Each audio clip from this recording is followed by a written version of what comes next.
விபத்துக்குள்ளான ஏர் இந்தியா விமானத்தில் பயணிக்க இருந்த பெண் ஒருவர் அதிர்ஷ்டவசமாக உயிர் தப்பியுள்ளார். 10 நிமிட இடைவெளியில்தான் உயிர் தப்பியது குறித்து உடல் உதறலோடு அதிர்ச்சி காரணத்தை சொல்லியுள்ளார் அந்த பெண்மணி. நாட்டையே உலுக்கிய விமான விபத்தில் ஆறுதல் செய்தியாக இந்த பெண்மணி உயிர் பிழைத்த தகவல் வெளியாகியுள்ளது. என்ன நடந்தது என்று பார்க்கலாம்.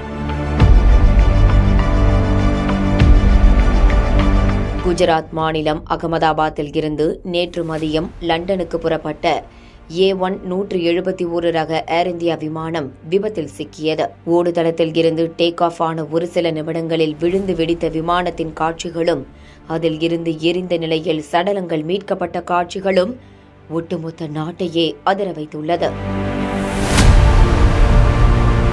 சமீபத்திய ஆண்டுகளில் இந்தியாவை உலுக்கிய மிகப்பெரிய பேரழிவாக இருக்கும் இந்த விபத்தில் விமானத்தில் இருந்த 242 பேரில் ஒருவர் மட்டும் தப்பி பிழைத்தார். இரத்த காயங்களோடு குதித்து வெளியே வந்த அந்த நபரின் வீடியோவும் வெளியாகியிருக்கும் நிலையில் 10 நிமிட கால தாமதத்தால் உயிர் பிழைத்த பெண்மணி குறித்த தகவலும் வெளியாகியிருக்கிறது.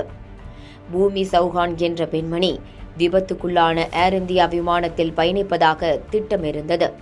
கணவரோடு லண்டனில் வாழ்ந்து வந்த இவர் தனியாக இந்தியாவுக்கு வந்து மீண்டும் லண்டன் திரும்ப திட்டமிட்டுள்ளார். டிக்கெட்டை எடுத்துவிட்டாலும் விமான நிலையத்திற்கு செல்லும் போது கடுமையான போக்குவரத்து நெரிசலில் சிக்கியதில் விமானத்தை தவறவிட்டுள்ளார். பூமி சௌஹான் விமான நிலையம் வரும்போதெல்லாம் காற்றில் டேக் ஆஃப் ஆகியிருக்கிறது விமானம். அடுத்த ஒரு சில நொடிகளில் விமானம் விபத்தில் சிக்கி அதில் பயணித்தவர்கள் பலியான நிலையில் கொலை நடுங்கி போயிருக்கிறார் பூமி சௌஹான். டிராபிக்கில் 10 நிமிடங்கள் சிக்காமல் இருந்திருந்தால் இந்நேரம் தனது உயிரும் போயிருக்குமே என்று அதிர்ந்து போனவர் செய்தி தொலைக்காட்சியிடம் அது குறித்து பேசியிருக்கிறார். விமான விபத்து செய்தி கேட்டு மனமுடைந்து விட்டதாக கூறும் பூமி சௌஹான் உடல் உதறுவதாகவும் பேசக்கூட முடியவில்லை.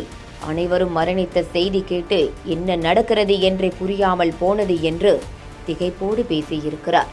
எனக்கு ஏதோ அதிர்ஷ்டம் இருந்திருக்கிறது, கடவுள்தான் என்னை காப்பாற்றி இருக்கிறார் என்று கூறிய பூமி சௌஹான் சரியான நேரத்திற்கு சென்றிருந்தால் நானும் மரணித்திருப்பேன்.